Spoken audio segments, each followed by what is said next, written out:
They found him 3 weeks later, not in a hospital, not wandering down a road somewhere confused and disoriented. They found him in a shallow grave in the middle of a wooded area outside Gainesville, Florida. A group of hunters stumbled across the site because of the smell.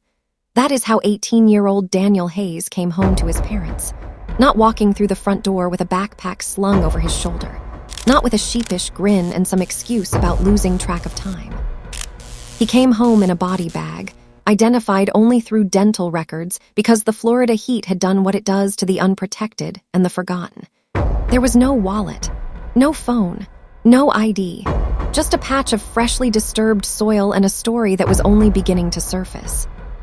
But here is the question that haunted everyone who knew him. How does a young man with a promising future as an engineering student end up buried in the middle of nowhere? How does someone go from a college campus to an unmarked grave in a matter of hours? The answer to that question did not lie with a stranger. It did not lie with a random act of violence or a robbery gone wrong. The answer lay with someone Daniel trusted completely, someone he had known for years, someone he considered a brother. The person who killed Daniel Hayes was not a faceless monster lurking in the shadows. It was his best friend, and that friend had been planning it for days. Before we dive deeper, let us know in the comments where you are watching from. We would love to hear from you. And don't forget to hit that subscribe button so you never miss any of our upcoming videos. Understand how this happened. We have to go back 3 years. Fall of 2009. Miami, Florida. Inside the hallways of Doral Academy Preparatory School, 3 teenagers crossed paths in a way that would eventually alter the course of all their lives. Daniel Hayes was a quiet, ambitious young man with a passion for engineering and a future that seemed limitless. Sarah Collins was bright, warm-hearted, and trying to navigate the complicated social landscape of high school. And then there was Marcus Webb. Marcus and Sarah began dating, and for a while everything seemed normal. They were young, they were in love, and they spent nearly all their free time together. Daniel was always there too, the third point of a triangle that felt unbreakable. They studied together, they celebrated together, and they made plans for a future that they all assumed would include one another. But inside Marcus and Sarah's relationship, a very different story was unfolding. Marcus Webb was not just a devoted boyfriend. He was a possessive one. He demanded constant updates about where Sarah was and who she was with. He monitored her social circle with an intensity that should have raised alarms. Every attempt Sarah made to assert her independence was met with resistance, emotional outbursts, and guilt trips designed to make her feel like she was the one in the wrong. Most people looking from the outside probably dismissed it as teenage immaturity, young love, intense emotions, the drama of high school relationships. But what they were actually witnessing was the slow construction of an invisible cage. And cages are not built overnight. They are built one small restriction at a time until the person inside does not even realize they are trapped. The breaking point came in the summer of 2012. Graduation was approaching, and the reality of heading off to different colleges was finally setting in. Sarah realized this was her chance to end the relationship for good. She told Marcus directly that she was breaking up with him, explaining that a long-distance relationship simply was not realistic. The rejection hit him like a trigger. He refused to accept the new reality. At first, he tried tears and lengthy conversations and repeated attempts to make her feel guilty. But when those familiar tactics stopped working, his approach changed fast. Marcus moved on to outright emotional blackmail. He warned Sarah that she would deeply regret her decision to leave him. Despite the intense arguments and emotional turmoil, Sarah stood by her decision and began preparing for her move to Gainesville. Back in Miami, Marcus Webb did not even try to let go and move forward. Instead, he started keeping a personal journal that quickly became a window into his deteriorating state of mind. Throughout the entire notebook, there was not a single entry about school, career goals, or hobbies. Page after page was filled with obsessive thoughts about his former girlfriend. He carefully documented every detail related to Sarah, feeding a single fixation: getting her back at any cost. What began as an ordinary notebook gradually turned into a detailed record of a growing obsession, where reality was slowly replaced by the fantasies of someone unable to accept being left behind. That journal would later become one of the most damning pieces of evidence in the case, a written confession of a mind that had already decided that violence was the answer. In August 2012, the geography of this story changed dramatically. The graduates left Miami behind. Daniel Hayes was accepted into the University of Florida's engineering program and relocated to Gainesville in North Florida. Sarah Collins moved to the same city after enrolling at Santa Fe College. More than 300 miles now separated them from their former home. Once they were immersed in college life and finally free from constant pressure, Daniel and Sarah began spending much more time together. What started as a close friendship from their high school years quickly developed into a genuine romantic relationship. But the couple made one firm decision. They would keep the relationship completely secret from their mutual friends. They knew Marcus's personality all too well, and they had every reason to be concerned about how he might react. Unfortunately, physical distance did not solve the problem. Before long, Marcus Webb packed his belongings and unexpectedly showed up in Gainesville. He presented the move as a fresh start and officially transferred to a local college. To those around him, he described himself as being in a serious emotional crisis. According to Marcus, he was struggling with severe depression, could not handle being alone, and desperately needed the support of the only people he considered close to him in this new city. Daniel believed him completely. By nature, Daniel was an exceptionally compassionate person, and he took his former friend under his wing. He met with Marcus regularly, listened to his problems, and genuinely tried to help him pull himself out of his emotional slump. He had no idea that the person he was trying to save was the same person who was already planning to destroy him. The fragile illusion of secrecy fell apart on September 18th, just 2 days before Daniel disappeared. At some point, specific rumors reached Marcus. Someone within the group's large circle of friends accidentally let it slip that Sarah and Daniel were now together. The moment he heard this, Marcus immediately called his former girlfriend. During a tense phone conversation, he directly demanded to know whether the rumors were true. Sarah, fully aware of the level of aggression he may have been capable of, chose to deny everything. She firmly rejected the claims and insisted that the story was nothing more than gossip. But that protective lie had the exact opposite effect. In Marcus's mind, the situation now looked like a complete double betrayal. From his perspective, the facts suddenly seemed obvious. Not only was his close friend dating the woman he had spent months obsessing over in his journal, but both of them were now lying directly to him about it. At that point, the motive behind the upcoming crime was fully formed. September 20th, 2012 finally arrived. Earlier that day, Marcus and Daniel met up to spend time together. Their plans seemed completely ordinary. First, they stopped to grab something to eat, then headed to a Best Buy store to browse music CDs. It was a typical outing between college students, the kind of thing that would not attract anyone's attention. Later that evening, Sarah sent Daniel a routine text message. She asked where they would be meeting and what time she should expect him. An hour passed, then another. Her phone screen remained blank. For them, this was completely out of character. Daniel and Sarah were used to communicating constantly throughout the day, sharing updates and everyday details almost nonstop. Sarah also remembered all too well what it felt like to live under her former boyfriend's constant monitoring, and she was afraid of coming across as overly demanding herself. So she forced herself to put the phone down and wait. She assumed Daniel was busy with classes or dealing with something related to school. She had no idea that he was already gone. By nighttime, every reasonable explanation had fallen apart. One after another, Sarah's calls went straight to voicemail. She could no longer sit in her apartment waiting for answers. Instead, she headed directly to Daniel's dorm. She knocked on the door, but when his roommate answered, all he could do was shrug. A troubling detail quickly emerged. He had not seen Daniel since early that morning, and none of the items Daniel normally carried to class had returned to the room either. Back at her apartment, Sarah began what turned into a sleepless search. She opened her contact list and started calling everyone she could think of. Friends, classmates, mutual acquaintances, and people around campus. Call after call, she asked the same question. Have you seen Daniel? Every answer was the same. No one had seen him since earlier that day. By 4 a.m, only one number remained on her list.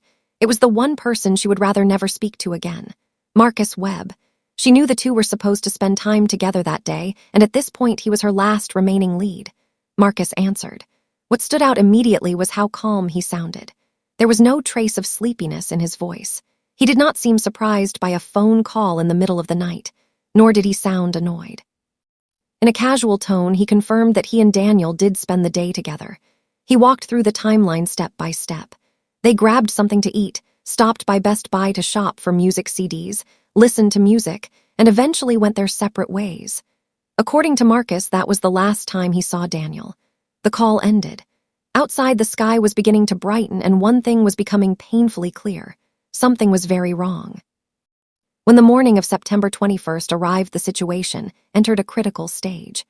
After an entire night of unsuccessful searching, Sarah contacted Robert and Patricia Hayes, Daniel's parents.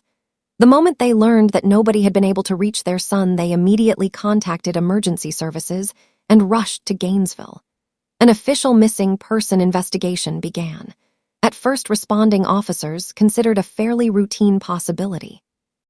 A first-year college student may have become overwhelmed by the pressures of a new environment and simply left without telling anyone. But a quick look inside Daniel's room destroyed that theory almost immediately. His clothes were still there. His personal belongings were untouched. Everything he would need for daily life remained exactly where it should be. It became obvious that he had no plans to leave. While friends began covering the campus with missing person flyers, detectives brought Marcus in for an interview. As the last known person to see Daniel, he instantly became the investigation's most important witness. Inside the interview room, Marcus appeared completely at ease. He was not visibly nervous. His answers were clear and direct. Then he added a new detail that had not come up before. According to his latest version of events, he and Daniel got into a verbal argument while driving together. Marcus claimed the disagreement became serious enough that he pulled over, told Daniel to get out of the vehicle, and left him on the side of the road. After that, he said he drove home and went to sleep. That was the story he gave investigators, at least for now. The officers asked Marcus to identify the exact location where he claimed he dropped Daniel off. He pointed them toward an area with a long-standing reputation for high crime rates and frequent street activity. Investigators immediately shifted resources to that part of town. Patrol units began searching block by block, covering the area as thoroughly as possible. But that strategy started falling apart the moment detectives began reviewing digital evidence. Investigators collected footage from surveillance cameras throughout the area Marcus identified. They carefully reviewed the recordings. There was one problem. Neither Marcus's vehicle nor Daniel appeared on any of the footage. In fact, there was no evidence whatsoever that Marcus's car ever traveled through that area. Realizing they had been sent down the wrong path, detectives widened their search. Technical specialists began requesting video recordings from businesses located in completely different parts of Gainesville. That routine, painstaking work finally produced the first major break in the case. Investigators discovered footage from a 24-hour car wash. The timestamp was clear: 2 a.m. on September 21st. At the exact time Sarah was calling friends and searching for answers, Marcus was on the opposite side of town, meticulously cleaning the interior of his vehicle. Suddenly, the timeline no longer matched the story he gave police earlier that day. The narrative he built began to crack. On September 24th, detectives brought him back in for another interview. This time, they did not lead the conversation with questions. Instead, they placed printed images from the car wash footage directly in front of him. Backed into a corner, Marcus immediately realized that his alibi had collapsed. Almost instantly, he created a new version of events. Now, he admitted that the argument in the vehicle was about Sarah. According to this revised account, the disagreement escalated into a physical confrontation. Marcus claimed he struck Daniel in the face and caused a serious nose injury. He said that was why there was blood inside the vehicle, and why he felt the need to clean the interior so thoroughly in the middle of the night. According to his new story, he then left Daniel on the side of the road and drove away. But detectives knew the pattern. When a person is caught in a lie, they rarely abandon the entire story at once. Instead, they surrender only the portion that has already been disproven by evidence. Need to explain why the vehicle was cleaned. A new story appears about a fight and an injury. It is an attempt to offer investigators a smaller offense in order to conceal something far more serious, and detectives knew it. At this point, they were facing a major legal obstacle. They were convinced they were dealing with the person responsible. But under the law, without recovering a body, bringing the most serious criminal charge was extremely difficult. The suspect could invoke his right to an attorney at any moment and potentially walk out of the station. That is when investigators made a smart procedural move. Since Marcus had just admitted on a recorded interview that he seriously injured another person and left him without assistance on the side of the road, they took him into custody on those grounds instead, failing to provide aid and leaving an injured person in a dangerous situation. That legal opening bought investigators something incredibly valuable: time. It also gave them sufficient grounds to secure a search warrant. An investigative team immediately headed to Marcus's apartment. The results came quickly. Inside, detectives discovered Daniel's backpack hidden within the residence. But the most significant piece of evidence was not the backpack. It was a seemingly ordinary receipt from a Lowe's home improvement store. Investigators obtained archived surveillance footage from the store and compared the purchase time listed on the receipt with the security recordings. What appeared on those screens completely destroyed the story about a spontaneous roadside fight. The footage captured events that took place shortly after the phone call on September 18th, when Marcus learned the truth about Sarah and Daniel's relationship. The video showed him moving confidently through the aisles of the store, purchasing a carefully selected group of items: a sturdy shovel, a roll of heavy-duty industrial tape, and a package of powerful over-the-counter sleep aids. At that moment, the entire defense narrative began to collapse. The receipt and surveillance footage demonstrated that this was not a sudden emotional reaction. This was planning. The items were purchased immediately after Marcus learned what he viewed as a double betrayal, and they remained ready until the opportunity presented itself. Now that investigators had assembled the receipts, surveillance footage, and the evidence later recovered in the wooded area, it was possible to return to September 20th and reconstruct what likely happened that evening. According to the evidence, the sudden argument and mutual fight described by the suspect never occurred. After the two young men left the electronics store with their purchases, they got into Marcus's vehicle. At some point during the drive, Marcus handed Daniel a bottle of Gatorade. Investigators later determined that the drink had been tampered with beforehand. Dissolved inside was a large quantity of the sleep aid purchased 2 days earlier. According to the prosecution's reconstruction of events, the mixture had been prepared in advance to reduce the possibility of resistance from a physically strong young man. The evidence was beginning to point toward a plan that had started long before either of them got into that car. The vehicle eventually pulled into the large parking lot of a Walmart store. People were still coming and going. The parking lot lights were on. To anyone passing by, everything appeared completely ordinary. But inside the vehicle, investigators believed the final stage of the plan was unfolding. According to the prosecution's reconstruction of events, the effects of the sleep aid began to take hold, and Daniel lost consciousness in the passenger seat. Investigators later argued that once Marcus was certain the medication had taken effect, he carried out the act that would ultimately become the center of the case. Medical examiners would later document injuries consistent with their findings, evidence that prosecutors said contradicted any suggestion of a spontaneous confrontation or accidental harm. Once Daniel showed no signs of responsiveness, investigators believe Marcus turned to the remaining items he had purchased days earlier. Using the industrial tape, he secured Daniel's wrists and ankles and applied additional wrapping around parts of the body. Prosecutors argued that this was a practical step intended to make transportation and concealment easier while minimizing the risk of leaving evidence behind inside the vehicle. Later that night, the car left the parking lot and headed away from the city. Marcus drove deep into a remote wooded area where the ground was relatively soft. There, according to investigators, he used the shovel purchased earlier to dig a grave. The process took time. It required effort. And for detectives, every step pointed to the same conclusion. This was not an impulsive act. It was a plan carried through to completion. When I look at the level of preparation involved in this crime, I see a classic contradiction that appears in many criminal cases. On one hand, the planning seems methodical. The purchase of sleep aids, the prepared sports drink, and the events that followed all suggested forethought. On the other hand, the same person makes surprisingly basic mistakes. He keeps the store receipt. He visits a car wash in the middle of the night while surrounded by surveillance cameras. He leaves behind a digital trail that investigators are able to follow piece by piece. That misplaced confidence, the belief that no one will connect the dots, often becomes a suspect's biggest weakness. And in this case, detectives were able to assemble the evidence far more quickly than Marcus appeared to expect. What began as a missing person investigation involving a college student had now evolved into a first-degree murder case supported by a growing body of evidence.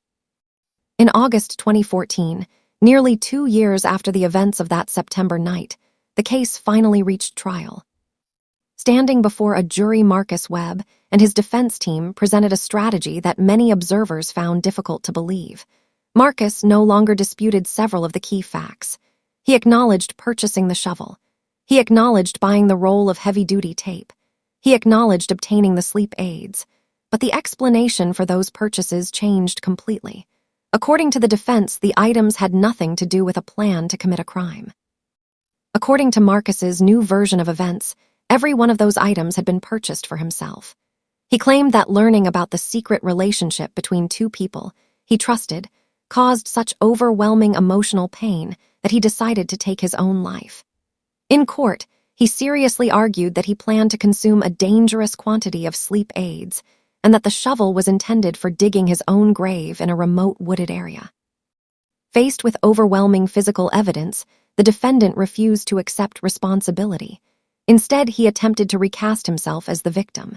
He tried to shift the focus toward his emotional suffering and broken heart while ignoring the fact that another young man's life was lost because of his actions. But that strategy quickly fell apart. The prosecution methodically dismantled the image he was trying to create. Prosecutors read portions of his journals to the jury. Those pages contained virtually nothing about depression or self-harm.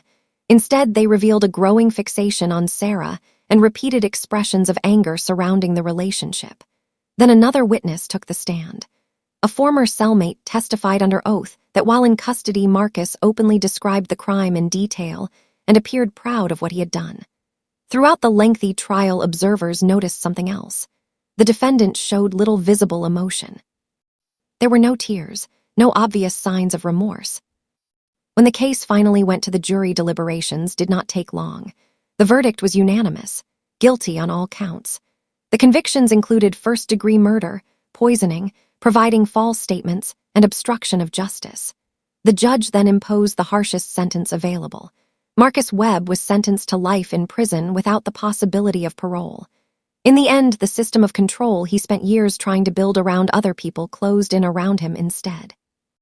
Only now the walls were made of concrete and steel. While Marcus was being led away to begin serving his sentence, hundreds of people gathered somewhere else entirely. Family members, classmates, and professors came together to honor Daniel's memory. They remembered a talented, ambitious young man with a bright future ahead of him, a person known for his kindness, generosity, and willingness to help others. And that is what makes this case so difficult to forget. At its core, this is not just the story of a criminal investigation. It is a powerful reminder of how important it is to recognize warning signs before they escalate. Extreme possessiveness, attempts to control another person's freedom, and aggressive reactions to rejection do not develop into healthy relationships. Left unchecked, they often lead to serious harm and lasting consequences for everyone involved. Daniel Hayes was a young man of immense potential. His life was cut short not by a stranger, but by a friend who believed he had the right to own another person. His story is a stark reminder that sometimes the most dangerous people are the ones we let in closest. Don't forget to hit that subscribe button so you never miss any of our upcoming videos.